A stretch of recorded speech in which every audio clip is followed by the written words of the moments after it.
guys, Ralph here, True Power Trumpet Fitness, and welcome to Tremendous Thursday, Terrific Thursday. Anyway, crazy day, rained savagely all night. Really high winds and extreme rain, and it's windy as can be and cold. I'm not even going to venture on the bike. I think I'll do the stationary. See how that goes today. But anyway, haven't played a note. Have a lot of business selling mouthpieces like you wouldn't believe. But anyway, you saw the thumbnail. A couple of my newbies are asking about mouthpiece placement. And I've done videos on this in the past. And my views are pretty simple. Anyway, want to do a little SFE before we start? Let's do it. Number 5. Tight, tight, tight. Feel it in the core. Feel it in the glutes. Feel it in the pecs. Shoulders tighten. 3 more. Inhale through the nose. Bruce Lee would be proud. And 1 more. By the way, PSU versus Michigan. Whiteout game at Penn State. The campus is jacked. 7:30, I think it's ESPN or ABC. It doesn't matter. Check it out. Should be a good game if you're into college football. Anyway, first notes of the day. Let's see what we got.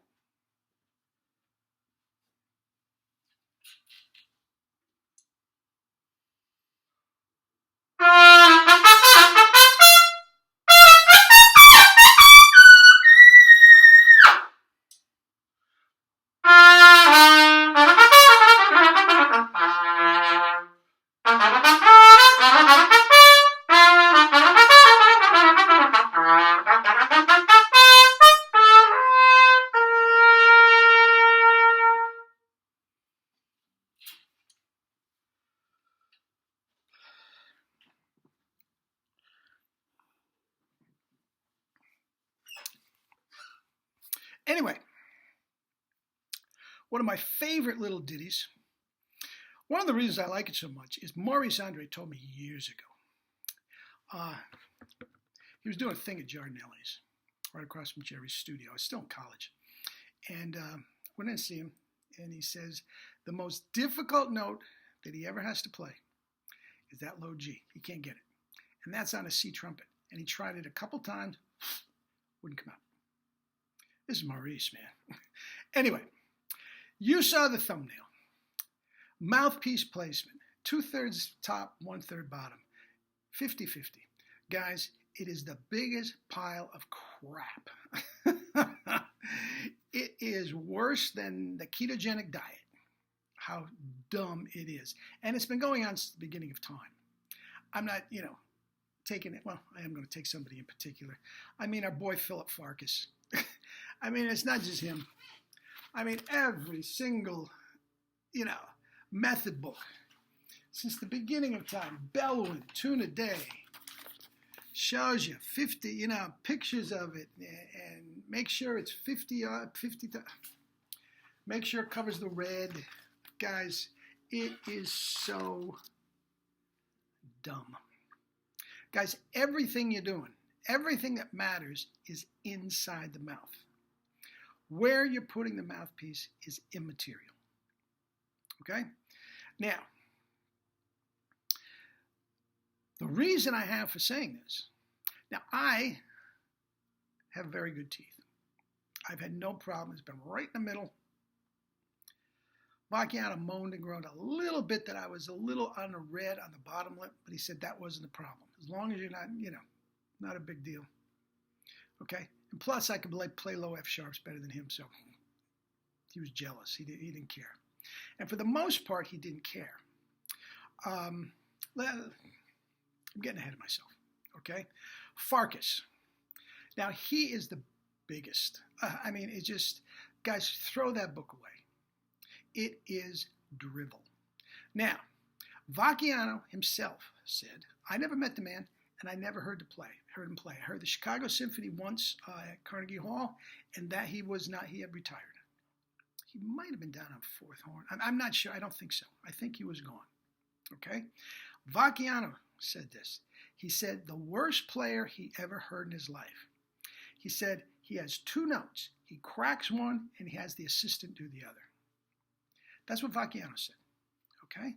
When I broached him, that came up when I broached him because I had the book in my book. He said, what are you doing? Throw that away. Throw it away. You can't play. Blah, blah, blah. Okay. I threw it away. Vacchiano says, jump, you do it. He thought that the mouthpiece would take care of everything.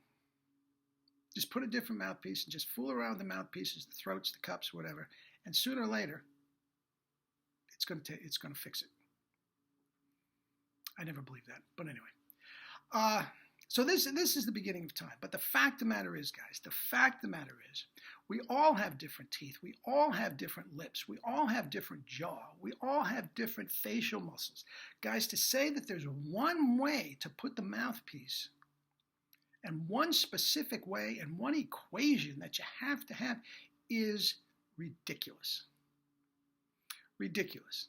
And I will follow that up with some of the greatest players who ever lived have the funkiest looking embouchures that you ever had. Now, back to Farkas for just a minute. I knew a couple guys that studied with him. And they said it didn't matter what you sounded like. If you didn't have the equation right, he would change it.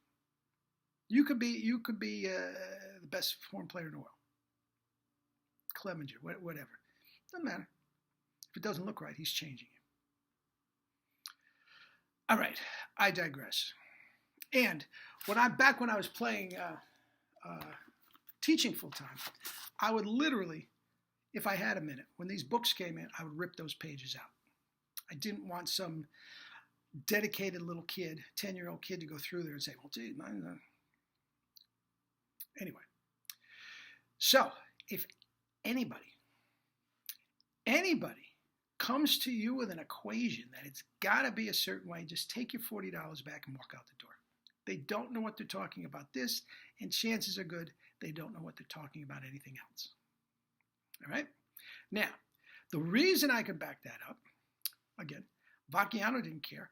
Mel Broyles didn't care. John Ware didn't care. They never changed anybody's mouthpiece placement. So why should John Doe on the internet or wherever, or Philip Farkas, or Standard of Excellence, why in the world would you take their word for it? It's silly. It's absolutely silly. Now, here's the kicker. There are dozens of the greatest trumpet players that ever lived who have funky-looking embouchures. Funky-looking embouchures. Okay? Now, let's go back to Farkas for a minute. He sat in the same orchestra with Adolf Herseth, which he had pictures in his own book of Herseth playing on the red, and this is the greatest orchestral trumpet that ever lived. I mean, so much better than anything that was going on today, and he was better, Broyles might have been, but just a fabulous, fabulous player, sitting right in the same orchestra with this guy, sitting on the red in his book, but he said that's wrong. You see what I'm saying? Okay, let's keep going. Adolf Scherbaum. Look at this. Look at this picture. It looks like he's playing a clarinet. Okay? Now, this is one of the greatest chops player that ever lived. He's one of the few people that could actually rival Andre note for note. He had double C's like you wouldn't believe. He wasn't as refined as Maurice. Okay? But he had the double C's. He had great chops. If Farkas saw him, he would change his embouchure. Okay, what about the man, the myth, the legend? Maynard Ferguson. He played off to the side. His embouchure, Farkas would have a nervous breakdown looking at that embouchure. Okay? It's not even close to being right. But has there been a better chops guy in the history of the trumpet? Very few, if any. One of my favorites, the top freelance first call player in New York for the last 30 years, a guy named Jim Hines, and a buddy of mine since from way back. Okay, he was always off to the side. If you looked at his teeth, you'd see why. It's no mystery. It's off to the side. Okay, you get a little ring there, you can see it. Okay, not only that, his jaw is such that the jaw is very, very jutted forward. Maybe Roy Stevens or somebody would love it. But once again, I don't mean Farkas to be a whipping boy. He would have changed him. Now, even though it looked very, very funky for Jim, and it wasn't just the placement off to the side, it looked for different reasons. The musculature was different either. He obviously, I mean, he was such a talented player from day one. He had enough teachers with enough sense not to fool around with it just for the sake because it looked a little weird. Okay? So guys, anybody that says it's got to be this, you got to be this, you got to start with your lips here, and you got to put the mouthpiece on, just walk the other way. What we're dealing with is inside the mouth. Now here's one more before we go. Hey, Papa. Claude Gordon told me that the great Herbert L. Clark used to play so much over the course of a day that if the initial placement got tired, he would move it off to one side and play from there. And then if that got tired, he would move it over to the other side and play from there. Guys, the placement has nothing to do with it. And Claude Gordon said he wouldn't miss a note. It's all inside your mouth. Whatever feels good with the mouthpiece, put it there and don't sweat it. Got it? Okay, guys.